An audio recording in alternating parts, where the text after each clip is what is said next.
Okay, so we do box opening videos here, don't we? Okay, let's see here. Oh no, don't drop it down in there. This is cool. I didn't know about these things until the other day. And there they are. Shim's 4-degree pinion shim. There you go. Part number 4D. That's pretty easy. 4D. There goes the UPS guy right there. He's a really nice fella. I like him. And let's see. Oh boy. Got stickers. Not a sponsor, but those will go right on the Spitfire. I think there's about 80 of these on the Spitfire, but they look like they're sponsored, but they're not. Well, this is going to help me, I think, to change that degree angle. Well, obviously it will, but there you go. Let me send a picture. Let me open this up and see what comes in it. Okay, I get it. Dowel shim washer included. Can't be more simple. It's bound to help. And you know how it is, just like, you know, I'm not going to say it, but, you know, an inch here and then 500 feet away, it's, you know, 9 feet or whatever, however that works out. But there's your 4 degrees of separation there. And it comes with this little shim, so if your pins are smaller, you can use that thing. So there you are. That's pretty cool. It's late in the process, but I'm going to put this segment earlier, real early in the production, because you can tell there's a difference. I mean, so you got to remember to make sure and loosen both sides before you start any of this, so you won't kind of twist the axle. So don't forget to do that. And but anyway, this is gonna it's already dark, but we're gonna put this thing almost at the very beginning. So don't go twisting your axle around like that now, okay? And I didn't forget to put the spring in, so that's good. So there's that spring. I'm not going to show the welding. We're going to close this thing out in just a minute. So there we go. Let's get that thing in there.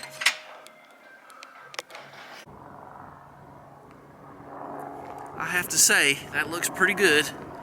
That's not the point of this video, but I'm happy with that. She looks pretty square. She looks a little bit brighter. All right, let's get to work on that axle. I got Daft backed in there, so that's cool. I wanted to, gotta cut that 0 off. I wanted to back her on so I could get the welder to her. I got 220 right behind that convex mirror there. So I'm gonna weld these things in, I think, just kind of give them a little tack. Never welded aluminium before, so we'll see how it works. Okay, let's see how this works. Hope it does. Put your little things in there, your stops. Be as safe as you possibly can with this thing. I'm going to try to just look at this thing and measure it. See how that really isn't terrible? But if I could get that pinion to come down some, I'd be happier. I'd be a lot happier. So let's do that thing. Let's get that... see if, now just take a careful look at it, and let's just see what it looks like this way, okay? And look, there's no runs, no leaks back there, and I don't know how long this is going to take, but that gray goo for gear oil, if you let it sit to 24 hours, works pretty doggone good. So no leaks. I haven't driven it real far, but I'm still happy with it. I guess I could see about putting those coils in there. I don't know if I can get those in there now, but if I'm going to get them in there, now's the time. I'm going to have the welder back here anyway, so maybe I can tack weld those springs in. That would be cool. Okay. Any other problems here? It doesn't look like. Everything looks good. So let's get them wedges, and they're going to go in. Glad I put some grease in there, huh? I'm really not done back here. I probably could do a better job securing these brake lines and stuff like that too. So I got the wedges right here, and we'll see if this 4 degrees of angle helps us. So let's look at it like real close. Okay, So there all that is. Okay. I've been under her for about an hour and hadn't even started on what I wanted to do. I've kind of had to work on the exhaust system and get the exhaust system was hitting there. I didn't know that. I mean, I don't know. I've been working on these, getting these new brake lines I put in a little bit more secured. I found the springs. I have found a way, I think, to measure this angle. This is a woodworking tool, but it's whatever you do. So there that is. That's our angle there. And these will go in this way, fat in toward the front of the truck to pull the perch down, and then we'll see how far we got. So we'll continue doing that. But I've cut off a bunch of junk that's been hanging here for years. I remember this on my '66 Chevy truck I had near Chapel Hill. All this junk hanging down. This a spare tire goes here, like really. And so anyway, not these days. I guess in the old days it would have been better. I had to kind of rehang this. I'm gonna have to get another muffler clamp, but for now this will be fine.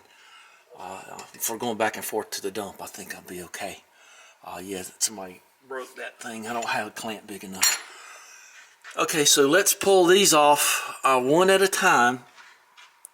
So I have to use these jacks, and then hopefully I'll be able to get it high enough to get these springs in there and give those a little kiss on the welder. It's a little painful to do.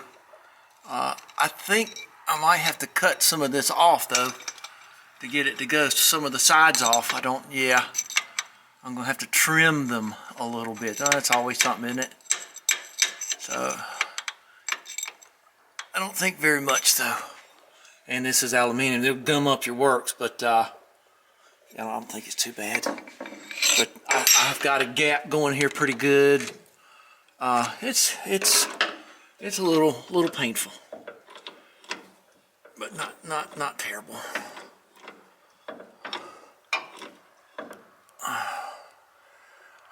Okay, I'll take that. That's no trouble for me. I don't know how I'm gonna do it quite yet. Table saw, nah. Chop saw, nah.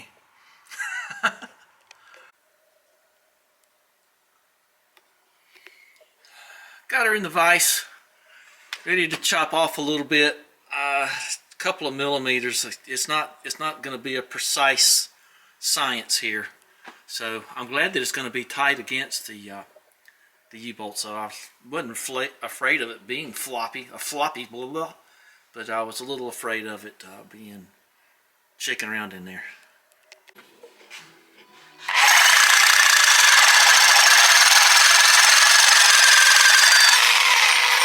There you go. See it on the floor there? I got a new blade in there. I got the Starrett blade. That helps. Let's go, let's take a little bit off the other side and then we'll see how she fits. Might take it over to the grinder and round it off or something, you know, kind of dress it up, I don't know. Just because I like to do things like that. What happens is the blade, I don't know if I can get that ever. The blade fills up with goo. The aluminium soft metal just like turns into goop. So you get a little pair of pliers and you just have to sort of get it out of the teeth. So just another roadblock, and we'll get it out of there. Very tedious. Okay, we skinnied that up a little bit, and let's take her over and see how she does. Okay, hope she does good.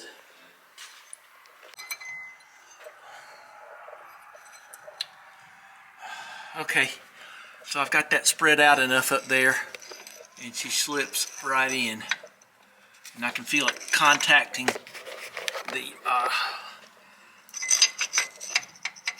the ball. That's cool. you can see up in there that you can expect where to hit it. So there you go. Let's look at the other side and see what goes on. So there it is in place. And I'm just going to give her a little hit. So that's just about perfect. So it took one blade, one reciprocating saw blade, because it just kept fouling it up. But that's okay. That's what you get tools for, is to use them. So pretty backing plates, aren't they? Well, let's tighten her up. Let down the jack and tighten her up. Okay, here's the 4 pieces, and then there's the last one. And let's go knock it in and see what the degree angle is. Okay, so you got to kind of mess with the jacks and jack it up and get the big wedge right there that you can't see. There it is, and this and that. I think I'm losing the light again, so here we go. There's your wedge, and then it'll just slip right in there, and you'll feel it catch on that. I don't know if I've got any. Let's do it. Let's do that again. Seems like everything's very dark. I don't know. Let's do it like that. So there you go. It's just, there's the home right there, and it just goes right in there, and then you'll feel it catch, and I just felt it catch, and then there it is. And just drop her down, and there you go. And we'll see what kind of angle we got here in a second. So just let all this down, tighten this stuff back up, and you'll be fine. Wow, that footage was dark, wasn't it? So I waited till the next day, and we're going to finish this up. So I got a new battery in my lamp here, so you can see a whole lot better. There's the angle of the drive shaft. It's far better. Let's take a look at these wedges so you can see them. And there they are right there. You can see it right there in place. There's the clean tip of it there. And here's the other one in place. And I'm going to just throw a little bit of a weld on that. So let's get the real bright light there and learn how to frame a camera. So here was the angle that I had, and let's go up here. And yeah, we did good. Yeah, we did real good. Okay, so let's loosen this up a little bit. Okay, or light, and see what we got now. So get it right on the nose of the hog head. Ooh, that was big. That was good. So now it's this. Very acceptable. A whole lot better than it was. So I'm very pleased with all of that.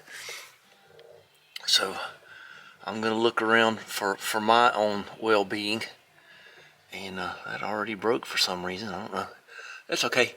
I put some JB weld in there too, so that ought to be fine. So check your weights. Make sure your weights are on your propeller shaft. I can see both of them. And those springs are in a good spot now. Daphne's ready to hit the highway.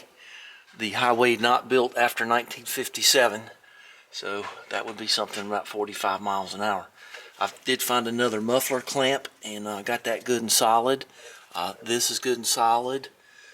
The brake lines are, that was a problem there where the brake line could have been smushed by the exhaust pipe, so we won't have any of that. So I'm just going to kind of survey the situation on where I'm going to hit welding stuff, and we will continue past that point. Don't want to blow any holes in the axle at this point. So I wasn't careful about the perch positioning when I rebuilt this axle and had to weld the perches back on. But that's you don't really know. I just put them back where they came out, and I probably should have thought about that a little bit more. So it doesn't look like any wheel cylinders are leaking. That leak is from yesterday because I had a brake clean remainder. So let's just take a look around since he's up here, and just make sure everything's dry. Everything looks good. I grease it all the time, so I'm not going to grease it. So everything looks fine. Everything just looks fine. I'm very happy with all of it. So give me a nice big happy like and subscribe and share, and we will continue to the next project. I might be building my friend has put a water heater outside, and he did that for his own reasons, but now we got to build a little house for it. Shouldn't be too bad. All right, talk to you later, guys. Thanks for watching. See you next time. Don't break anything while I'm gone.